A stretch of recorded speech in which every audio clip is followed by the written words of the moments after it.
Comme vous le voyez à la façon dont je suis habillé, je suis un religieux catholique dans un groupement qui s'appelle les Dominicains, qui ont été fondés au XIIIe siècle et qui aujourd'hui à Paris sont surtout intéressés par le travail intellectuel, disons. Oui, j'ai été professeur à l'Université catholique ici à Paris pendant très longtemps. Et avec le statut de professeur, on a aussi des domaines de compétences et je me suis surtout spécialisé dans les rapports entre chrétiens qui sont divisés, ce qu'on appelle le travail œcuménique. Et j'ai été au service de mon Église aussi. Par exemple, j'ai été longtemps expert du conseil des conférences d'évêques dans toute l'Europe. Et au mois d'octobre dernier, j'étais invité du pape pour le synode des évêques, qui est un synode mondial, qui a réfléchi dans une première étape sur la situation de l'Église catholique dans le monde entier. La seconde étape sera plus précise, donnera des orientations qui pourraient engager l'ensemble de l'Église. Je crois que le moi est haïssable, je crois que j'en ai assez dit. Voilà, je vous en prie.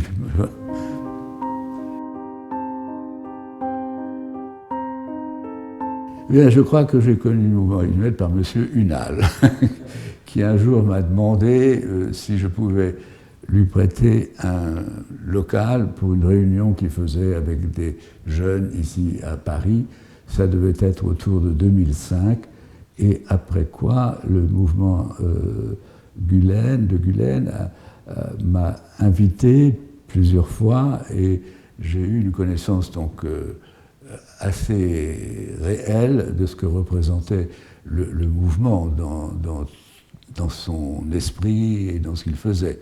Et tout cela m'a plu et donc j'ai travaillé avec le mouvement avec sympathie et bonheur. Voilà.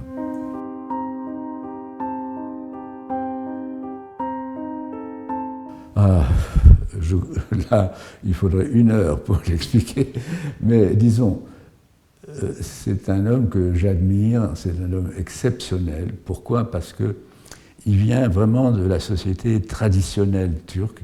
Il est né aux confins orientaux de l'Anatolie, et il n'a eu d'éducation formelle que les 4 années d'école primaire dans son village de Korutchuk. Et malgré cela, dans sa formation auprès de la mosquée d'Erzurum, puis plus tard, dans un autre contexte, il a acquis je pourrais dire, au cours de sa vie, une immense culture qui a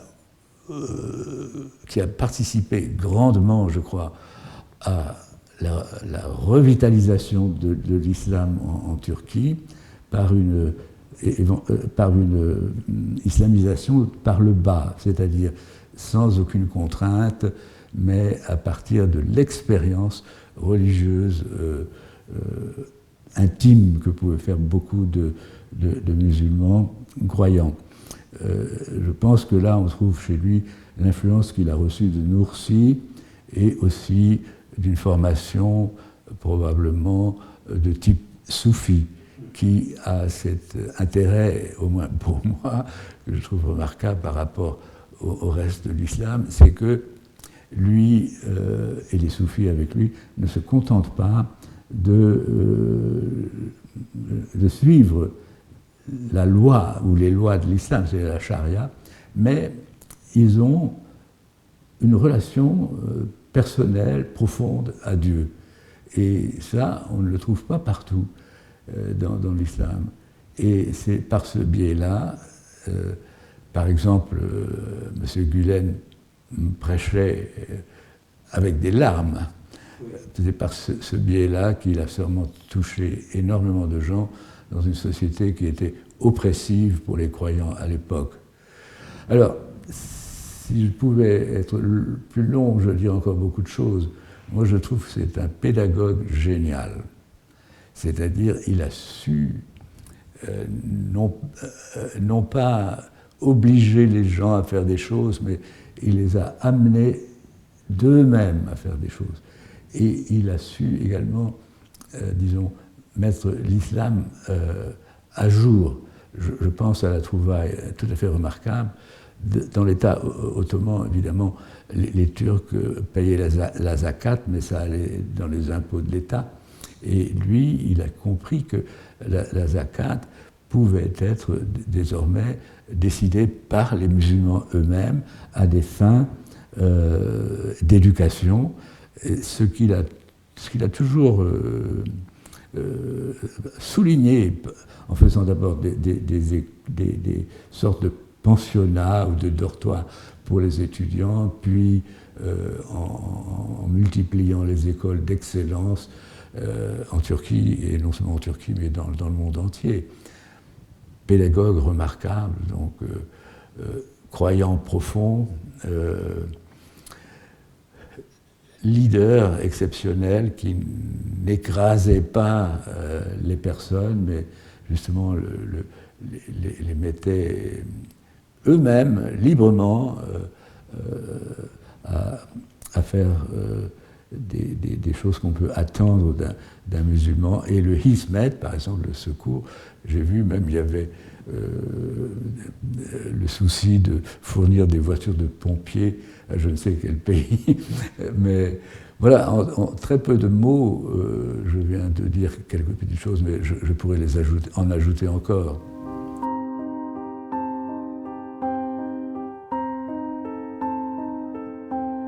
Je crois que c'est une chose que j'aurais pu souligner également.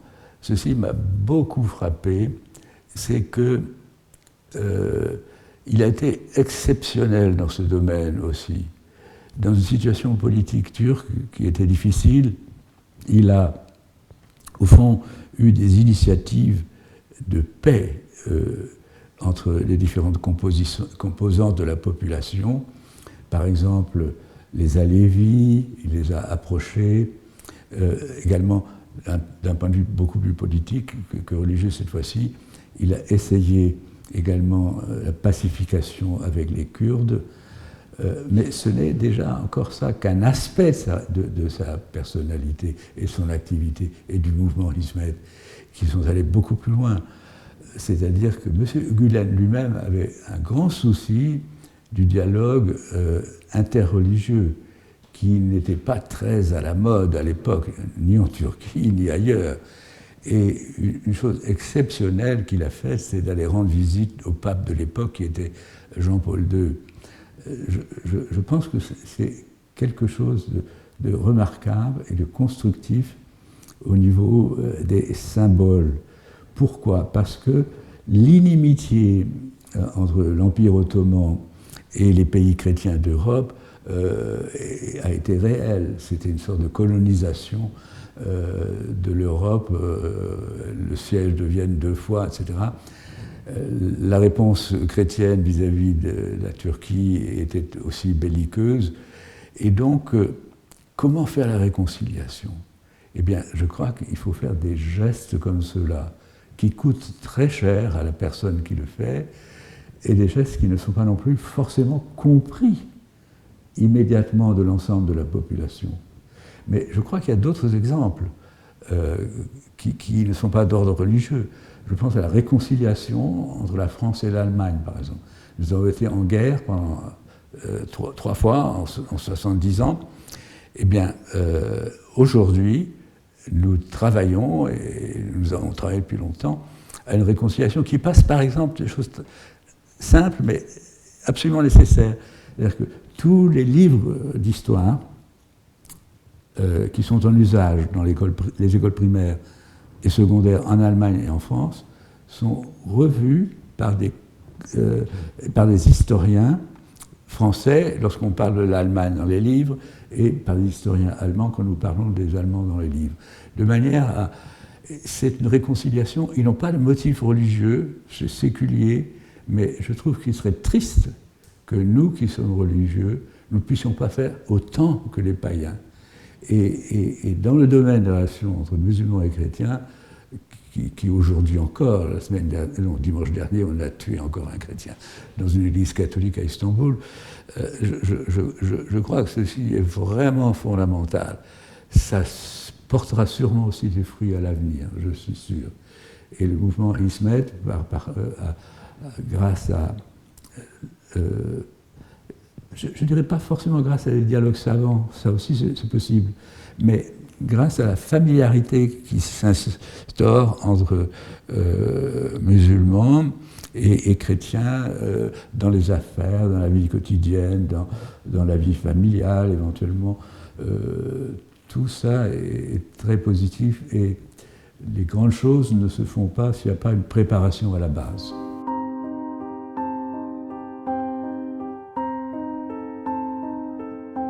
Eh bien, je viens déjà de le dire, c'est-à-dire, c'est très important, enfin, du moins à mon point de vue, c'est très important, parce que nous n'avons qu'une seule Terre, qu'une seule planète, elle est vraiment en danger, pour toutes sortes de raisons, et dans cette situation-là, la compréhension mutuelle est quelque chose de fondamental.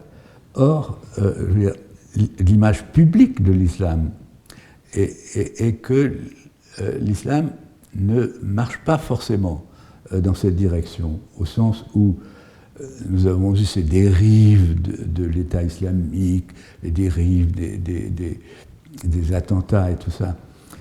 Et donc, les musulmans eux-mêmes doivent transformer leur image et pour qu'on puisse travailler ensemble dans le respect mutuel. Et dans quel mouvement islamique est-ce qu'on trouve cela? Je ne vois pas d'autres mouvements qui soient aussi engagés, et j'allais dire fortement engagés, dans une transformation de l'islam où islam égale salam se vérifie. Je parle librement parce que je crois que c'est une cause très importante, très très importante.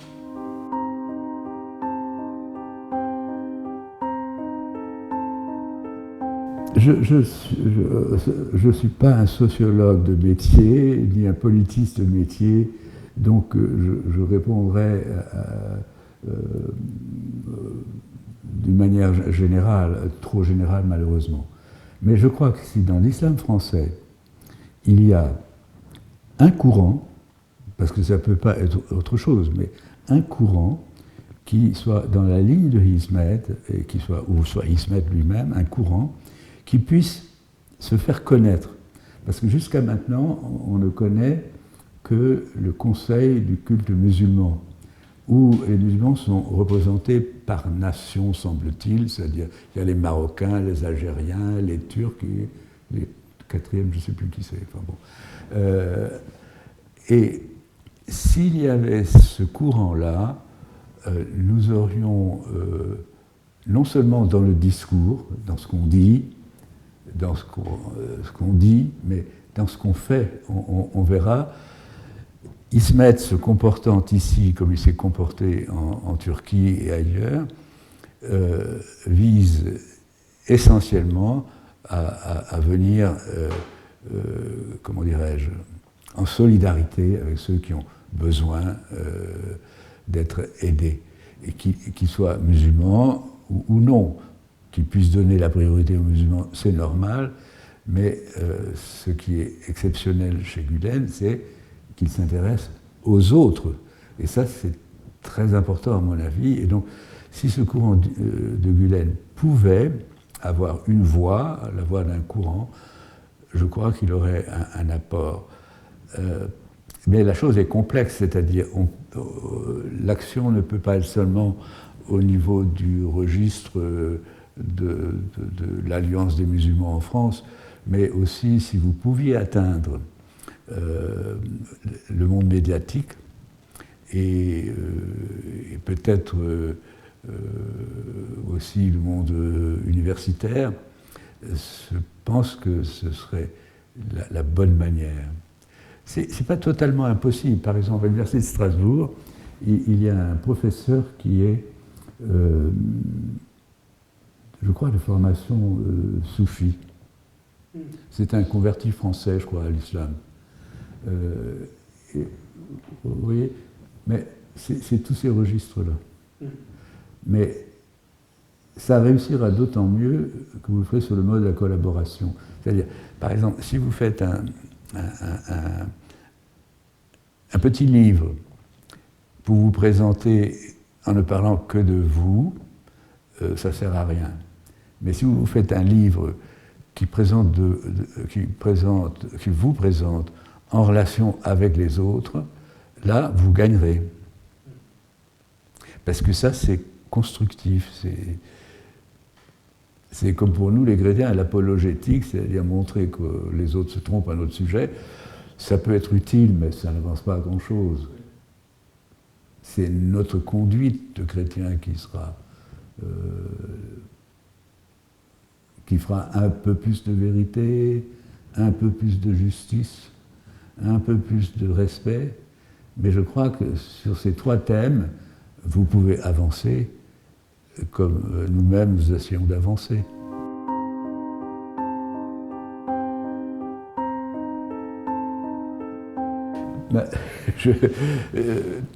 Tout ce dont je vous ai parlé jusqu'ici suppose précisément l'éducation. Parce que les gens peut-être sont méchants, mais surtout ils sont ignorants. Et je crois que la compréhension du monde actuel, la compréhension des autres est fondamentale et on ne peut l'acquérir que par l'éducation. Et l'éducation permet ceci que je peux me mettre à votre place.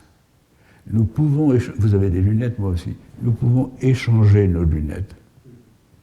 Et à ce moment-là, le dialogue, ce n'est pas de la diplomatie, quelle que soit la valeur de la diplomatie, ce n'est pas non plus des mondanités ou des civilités, mais si je peux voir le monde comme vous le voyez, et par monde j'entends l'ensemble des réalités qui nous sont familières, et si moi je peux voir le monde, et vice-versa, je crois qu'à partir de là, peut commencer un vrai dialogue.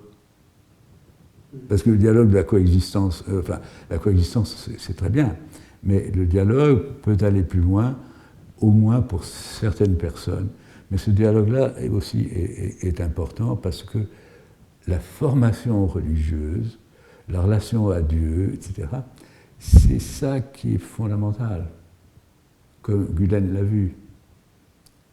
Parce que par rapport à une religion étatique desséchée, il a fait un autre chemin. Et cet autre chemin a porté des fruits. Alors, la seule question que j'aurais, elle nous est posée à nous catholiques, je ne sais pas si elle vous est posée à vous, c'est que nous avons en France des écoles catholiques, différentes des écoles de l'État. Mais c'est des écoles sous contrat, et donc nous avons accepté un très grand nombre d'obligations qui sont étatiques. Mais le reproche qu'on nous fait, ce n'est pas que nous ne respectons pas le contrat, mais c'est que nous faisons une sélection sociale, c'est-à-dire que finalement, même si dans les écoles catholiques, il y a toujours un quota d'élèves de familles pauvres et de boursiers, néanmoins, nous éduquons les enfants de la classe supérieure. Et l'excellence des écoles Gulen partout, parce que je les ai visitées aussi ailleurs, en Afrique, une fois, et j'ai vu la même chose.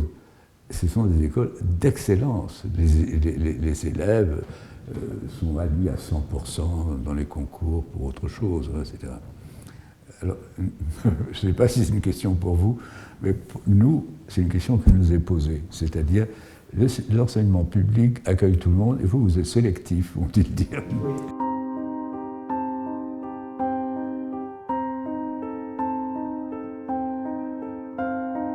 C'est une question à laquelle il est très difficile de répondre. Pourquoi ? Parce que des régimes autoritaires ne respectent pas ce que nous appelons les droits de l'homme. Ils ne les respectent pas. Et on a beau leur faire comprendre qu'ils ne les respectent pas, ils ne bougent pas.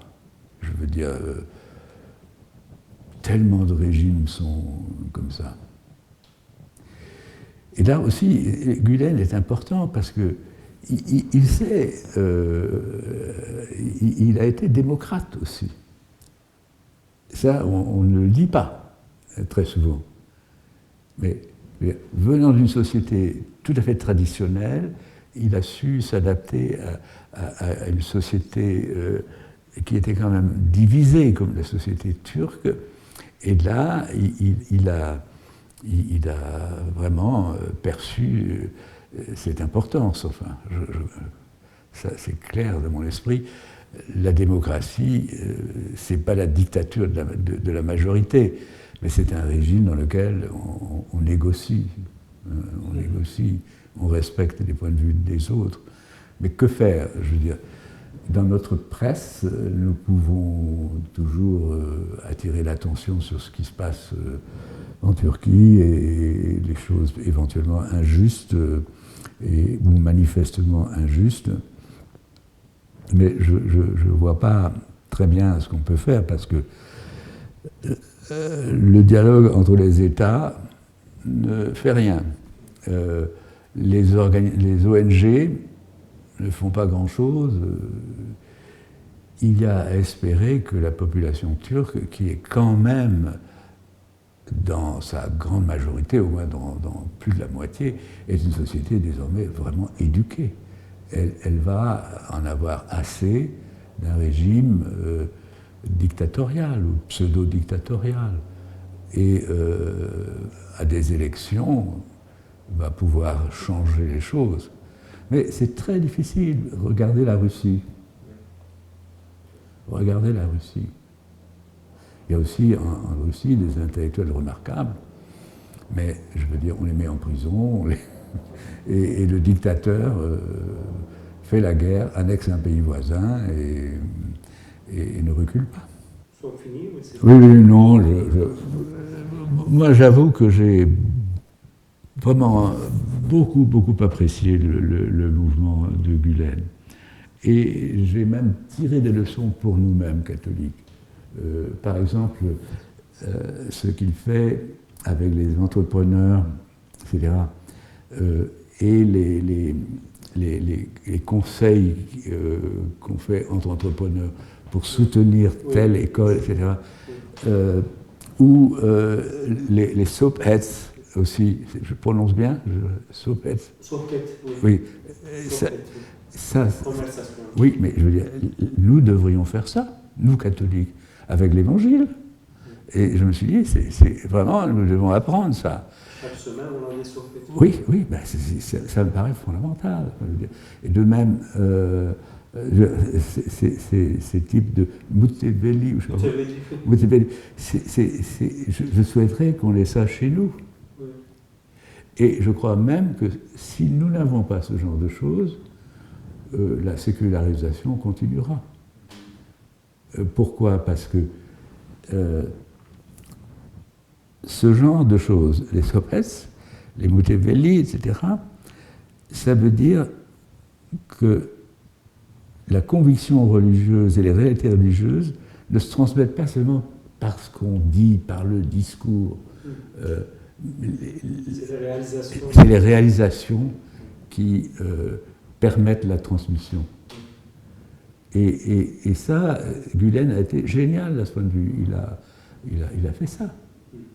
Et moi, je souhaite qu'on fasse ça chez moi, dans mon église. C'est-à-dire qu'on reconstruise par le bas et pas par le haut.